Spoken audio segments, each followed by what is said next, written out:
Hi everyone. This is our third coffee with Kathy. My name is Kathy Moretsky, and I'm glad that you've joined me.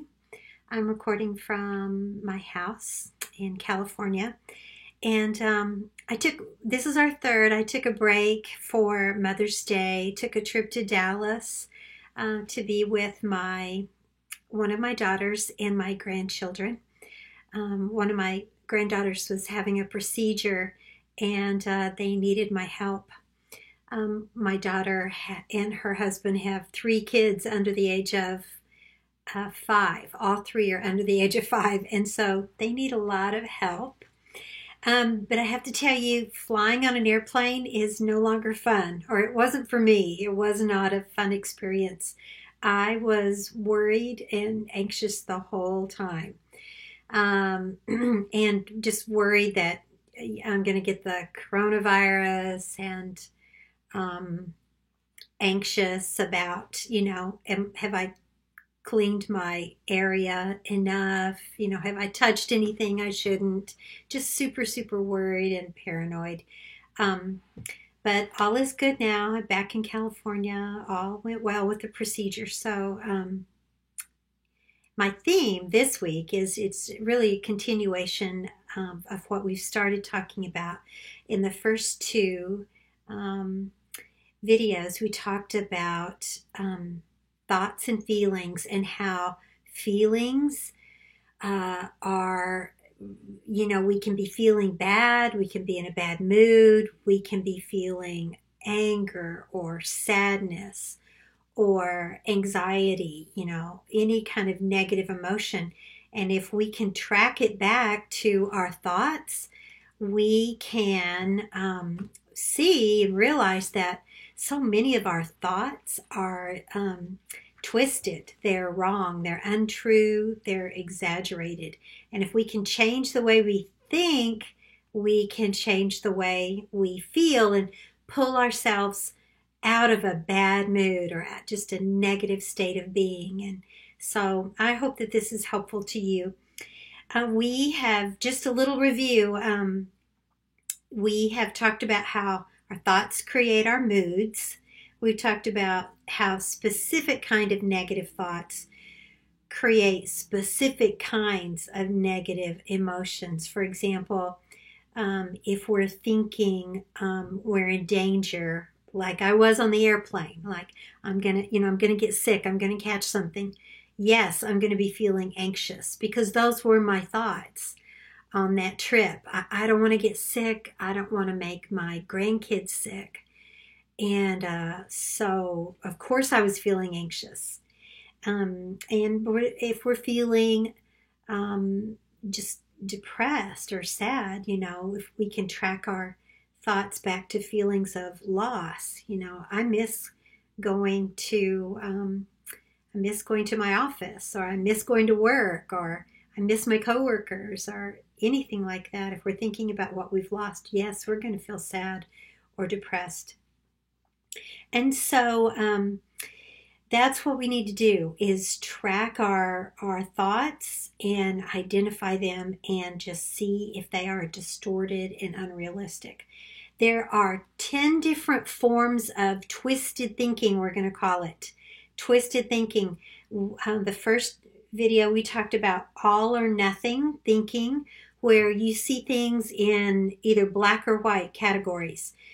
For example, if a situation falls short of being perfect, then you see it as a total failure. Example, say a woman is on a diet and she has just a spoonful of ice cream, but she feels like she has totally blown it and she ends up eating the whole gallon of ice cream. That's all or nothing, or black and white thinking. Another twisted form of thinking is overgeneralization, where we may see a single negative event. Say, for example, we didn't get the job we wanted, or we were rejected. We asked someone out on a date and they said no. But we see that as this never-ending pattern of defeat. And that's when we can start using words like always. This always happens to me, or I will never get this job promotion. And so that's overgeneralization. The third we talked about is the mental filter. Again, where we can pick out one single negative detail and we can just dwell on it and dwell on it exclusively to where all other reality is distorted because we're seeing everything through this negative mental filter. For example, we can look at our child's report card and there may be so many positive comments, but we don't focus on those. All we see is the critique, the couple of, room for improvement, those marks, and we just obsess over that. We see everything through that negative mental filter. And the fourth twisted thinking form that we talked about was discounting the positive. And this is where we can reject positive experiences that we had. We can just say, oh, that could have been better. That wasn't good enough. Anyone could have done that. And, we just discount it, and it just leads to such a unhappy frame of mind.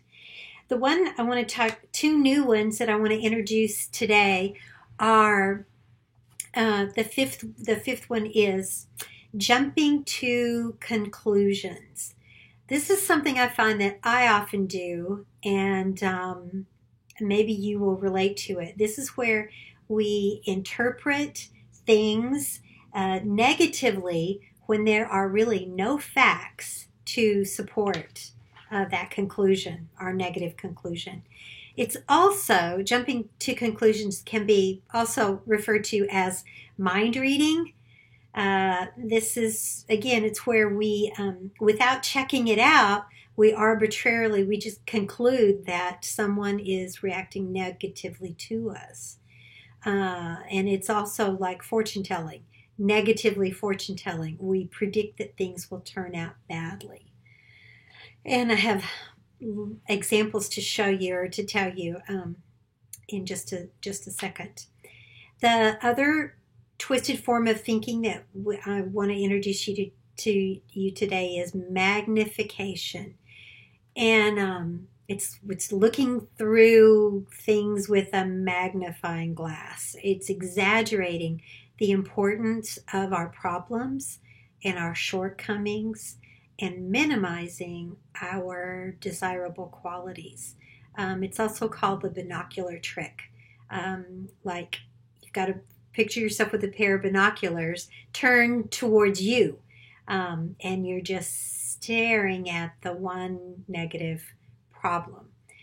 And so, it just seems like this last week, 10 days, have been the conversations that I've had with people that I know have been just such examples of some twisted kinds of thinking. And here's an example. Someone I know had to take an exam, really important exam, and they had less than a week to prepare. It kind of caught them, by surprise. They failed to read an email really closely and realized, I've got to take this in the next few days. And their thoughts and what they were saying were, I'm going to fail. I'm going to fail this best possible scenario. I'm going to fail. I'm going to have to take it again. I just have not had time to study. And, what is that? What is that type of distorted thinking? You may know already, but it's fortune telling, negative fortune telling. And you see those kind of thoughts, you can imagine how this person was feeling so stressed out and so anxious because that's the way they were thinking. And so again, I just want to underline, our thoughts influence greatly. They determine how we feel. If we can change the way we think, we can change the way we feel. Another conversation I had with someone, I found out that someone I know found out that their company was laying off a significant number of people due to the coronavirus and the business, the lack of business. And so, unfortunately, they were going to have to lay off a significant number of employees. And this person's thoughts were, well, I'm definitely going to get laid off. That's going to be me. And their thinking is, they were saying, everything else has gone wrong this year. This has been a terrible year. So many things have not turned out the way I wanted them to or needed them to. And this is just going to be another example of that. So again, what is that? What is that distorted thinking? It's fortune telling again. And you can imagine how stressed out that person was. And understandably so. There's so much going on in our lives right now that it's understandable that we are struggling and managing with some negative feelings here and there. And I think that there hasn't been a single one of us that hasn't been affected by this global pandemic in one way or another. But we don't have to let our thoughts, we don't have to let them control us so that we're feeling bad every day, day in, day out, and stressed out to where we just are really doing poorly. We don't have to let that happen. Another example, this is my example. Just even yesterday, my husband was late for dinner. And, my thoughts at first were, he's always late for dinner. Or, he never calls. Or he's never on time for dinner. And then they can go to, he doesn't care about spending time with me, or he would be home on time. What is that? What is that? What are those distortions? Well, there's a lot of overgeneralization there. Whenever you hear someone saying words like always and never, that's not completely true and accurate. That is not realistic. And so what else is that? What else is wrong with that kind of thinking? Well, there's a lot of mind reading there. I'm assuming that he doesn't care because he didn't come home for dinner right exactly when, he's expected. So a lot of mind reading there and mental filter, seeing everything through a negative perspective. And so those kind of, as long as I was thinking those thoughts, I was feeling more and more angry. Instead of just telling myself, whatever, he's got a reason. There's a reason, he's late, and it doesn't have anything to do with how he, feels about me. I'm sure he's just not finished with what he's doing, and so he's late. So I sent a text and said, I'm hungry. I'm going to eat. So I'll see you when you get here. That's just an example from my life. Someone else I know said, they started off the day and I said, how does your day look? And they said, it's going to be a terrible, terrible day. I have too much to do, not enough time to do it. And that's all or nothing thinking. That's magnification too. And that type of thinking makes you feel stressed rather than just taking one project at a time, one task at a time. That's all or nothing thinking, and again, very stressful. And so much is going on. Like I said, another person I talked to, is mindful that some schools are opening back up, and thinking that it's going to be my kid that gets sick, my child. What am I going to do? And that's very stressful. And I'm not minimizing our feelings at all. The stress that we feel, the fear, the anxiety, these are unprecedented times. But I hope that drawing attention to our thoughts and encouraging you to just take a few minutes and be still, identify what you are feeling, and try to identify those distorted thoughts. Just make 3 columns in your journal. What are your thoughts? What are your automatic thoughts, is what we call them. What are the distortions? Is it all or nothing thinking? Is it fortune telling? Is it overgeneralization? What is it? And then thirdly, just jot in your journal, what would be a rational thought rather than irrational, untrue, exaggerated? What would be a good rational thought? And so I want to encourage you to do that. You know, and I'd like to share a scripture because that's what helps me more than anything. Sometimes when even I just need to calm down enough to even start thinking rationally. What helps me is scripture. And this week, Psalms 46 verse 1 meant a lot to me. It says, God is our refuge and strength, an ever-present help in trouble. Therefore we will not fear. The Lord Almighty is with us. The God of Jacob is our fortress.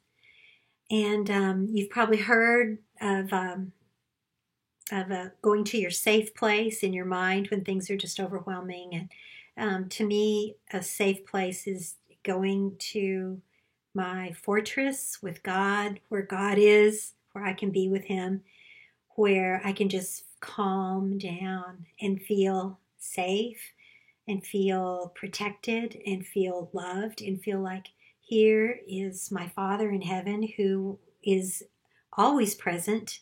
He will always help me when I'm in trouble and when I'm out of control emotionally or just need to be not overwhelmed anymore.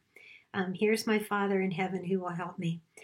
So I encourage you to go to your safe place, take some time and write down your thoughts, your feelings, and what are some rational thoughts. And the more we practice doing that, the more those rational thoughts will come to our mind at times when we need them.